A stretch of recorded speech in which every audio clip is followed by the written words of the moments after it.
Hey guys, what is up? Unrested finally back after almost 2 weeks. Man, that was a long pause between videos. Still kind of getting situated with summer school starting here at my school. You can probably already see it on my face that I'm sweating like crazy because already outside is insanely hot once again. On top of that, still everything is restarting from the whole virus phase that we went through, and it may be coming back again soon, like it is in China and America right now. So we're prepping for that too.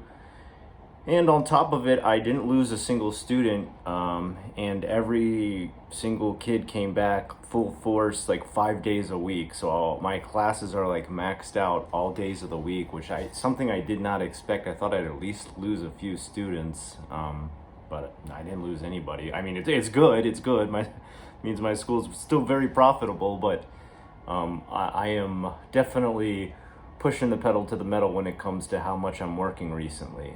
That's the only reason that there's been a little bit of a lapse in updates. Otherwise, I'm doing good. I also even started up a little bit of workout and eating healthier. Gonna try and hopefully get myself down to a much lower body weight and what do you call that? Like body mass index, BMI. I want to try and drop that down pretty low as I reach the age of 41. Gotta keep a handle on that. You can blow up like a balloon real quick when you're my age.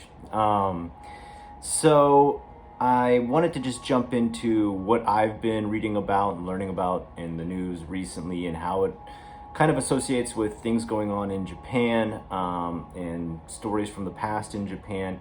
And one of the things I've been following the most in America is this Lori and Chad Daybell situation where two crazy people ran off to start a cult that was a doomsday cult, and they've most likely killed their children. I don't know if that's finally been figured out. I know they were digging up Chad Daybell's yard, and sadly, it appears that they've killed both their teenage daughter and their autistic son, which is really, it's kind of super, super sad. I can't believe anybody would do something so horrible, but you never know people. I think anybody's prepared to murder when put in the right circumstances. So, you know, here in Japan, child abuse has kind of gone up quite a bit over the last few decades. From what I can tell, most of the strict policies that used to be enacted were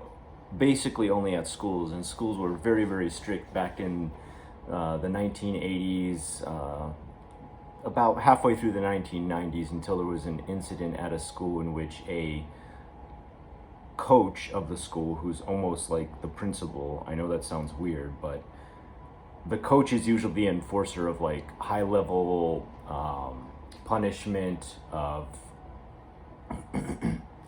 putting out any kind of, smackdown on kids acting bad. I don't know how you want to say it.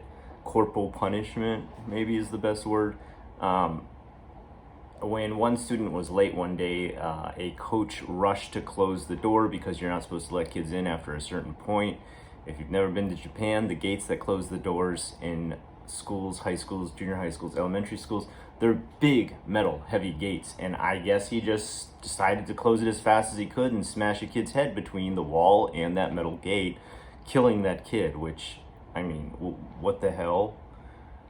What? Like, really?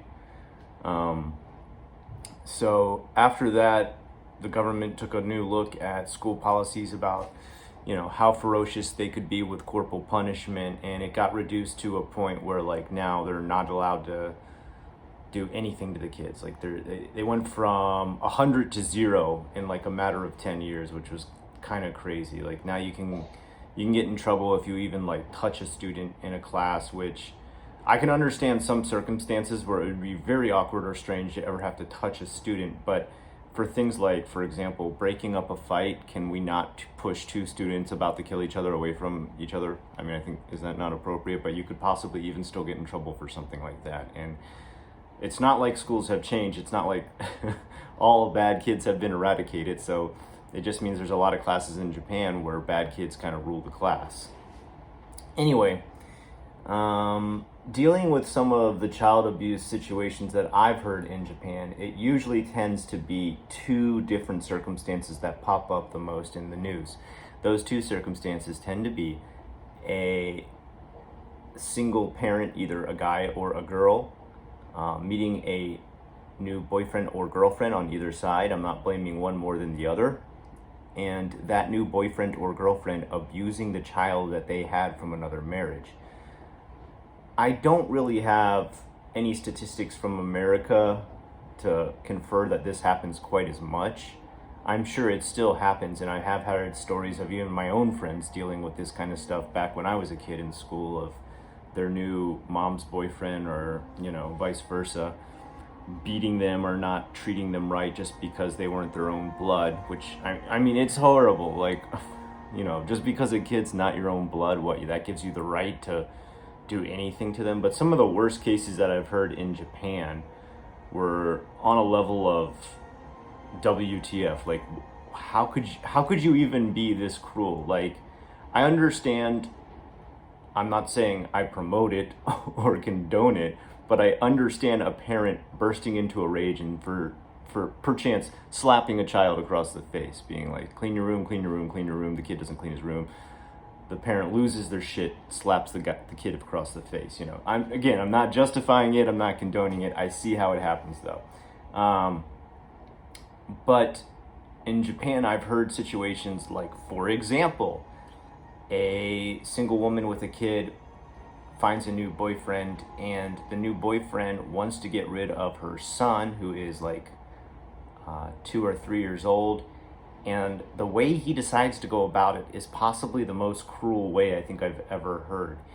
He tells her son is always crying because he has dry eyes, and that he's got a special eye drop that will help him deal with dry eyes. And he begins to drop battery acid into the kid's eyes in a dropper that he makes look like, medical medicine for eyes. And the mom just lets him do this, to the point that the kid now, to this day, is blind, and the dad is in jail. Or I should say the stepdad is in jail, the boyfriend, whatever he is now. And the woman regrets everything she did. But, it's too late. It's too late now. WTF, like, how could you, like, the first time my child would scream from the pain of that, I'd be like, well, what the hell did you just put in his eyes? There shouldn't be any reason a kid would be in extreme pain for minutes and minutes and minutes after getting something dropped in their eyes. I would never let the drops come in again, but she apparently let him do it so much that the kid eventually lost his eyesight. That's horrible. I've always said, my personal judgment of these kind of people that would do something so wretched to a child, they shouldn't be put to death. They shouldn't even be put in jail. All they should have happen to them is exactly the same thing they did to the child. Let's take this guy, tie him down, and drop battery acid into his eyes and see how he likes it. I mean, I think, how else could he understand the pain he inflicted unless he feels the pain he inflicted? Am I crazy for saying this? Am I, sadistic? Tell me in the comments below. But the other one that, and this is probably the one that hurts my heart the most, because really sometimes when I read these stories about kids getting hurt, it is, even within true crime, which I absolutely love learning every story about true crime, the ones that deal with kids, like, just hurt my heart so bad, because when adult humans kill adult humans, they're both dealing usually with some sort of impure situation, whether it be cheating, stealing money, maybe they're killing an innocent friend, but that friend may have done something in their life as they are an adult and have lived for quite a while. But when you see a child killed, the child is still an innocent mind, and that they haven't even learned why they are being killed most times. For example, do you really think Chad and Lori Daybell's kids completely understood why they were being buried in Chad Daybell's backyard? Probably not, especially their autistic son. I mean, how you could be so cruel as to inflict the ultimate damage to something so innocent makes no sense to me. But the worst, and bear with me, if you're already, like, if that last story was a problem for you, this one's really going to hurt your heart.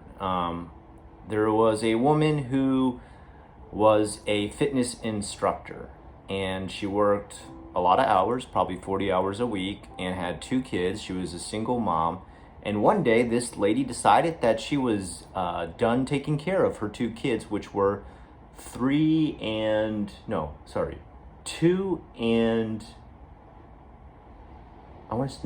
3 and 18 months. That's what I remember, because the one kid was just barely walking and still wearing diapers, and the other kid kind of took care of the other one, but was barely old enough to talk. So 3 and 18 months.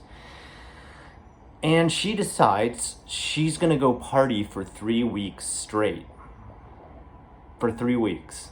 Does she take the kids with her? No, that would have actually been a nicer thing to do in this situation.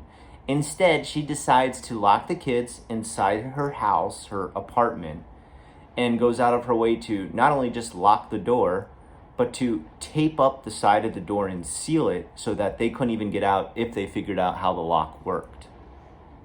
She also did the same with the sliding glass door in the balcony as well. Well, come to find that there's a lot of crying, a lot of screaming coming from that apartment over and over again. The police are called 4 times. They knock, they try to get someone to answer. No one ever does. Do they kick in the door? Do they smash it down? Do they do a welfare check by breaking in? No. They say, oh, they won't answer. We I guess we can't do anything. Gonna go back to the Coban. Let's go, Keystone Cops. And, those 3 weeks finally pass and there's no more screaming and crying. Why? The kids are dead. They've starved to death. When they find the kids, they find them with 0 food. They had no food for 3 weeks. Somehow they were living off of toilet water, and then eventually they started to eat toilet paper and diapers because that's the only thing they found would melt in their mouth. Now, again, this woman just went to jail. She didn't even get the death penalty. All right? While in jail, there's 2 types of food I would like to give her: toilet water and diapers to eat. And let's see how much she enjoys that as her body slowly withers away and gets no nutrients and she dies from starvation like her 2 poor kids did. That's all I ask. I don't ask for the death sentence. I don't ask for torture. I just ask that they be put through the same thing they put their own kids through. So these are 2 cases of child abuse in Japan. What is Japan doing? Little by little, I feel like they're trying to do more welfare checks, but what the biggest problem is the amount of welfare checks that are needed in Japan far surpass most countries due to the fact that we have the largest elderly group here in Japan as well. So just as many welfare checks usually need to be done on those as well. And the sad thing about that is there's many single salarymen, yes, salarymen who end up single, not necessarily because their family is dead or has abandoned them, but mostly because there is a new clause within Japan in which a housewife can take 60% of the earnings of any salaryman they divorce, where in the past they could not, so they stayed married till the end of their life. And now they can take 60% of that guy's earnings and live off of 60% of his pension and split up with him usually by the time their kids leave college, which is happening more and more. And now you're finding more and more salarymen dying alone. Men who were worked to death by 12-hour-a-day jobs, who end up with no connection to their wife or their kids due to the fact that their company had no wish to even care about such a thing and thought work life was way more important than family life, leaving them without a bond with their older kids, with a divorce with their wife, and a lonely life in which they die alone inside their apartment. You may remember in the UK there was a famous story in which a documentary was made called A Life Once Dreamed, I believe was the name of the documentary. It's about a woman who died in her apartment and wasn't found for 3 years, and it was kind of sad that no one had checked on her. This type of thing happens in Japan all the time. The reason no one's made a documentary on one person dying like that here in Japan is because they'd have to make hundreds and hundreds and thousands of documentaries of sad old men dying alone in their apartments. So that's kind of a darker video for today. Sorry if you were looking for an uplifting one. I'll try to hit you up with something a little more spry, wide-eyed, and bright and bushy-tailed next time I get on here. I want to try to get back to at least a couple videos a week. I think things are starting to calm down a bit, And when they do, I'll be back with more. Until next time, I am Unrested. Have a good one. Stay safe.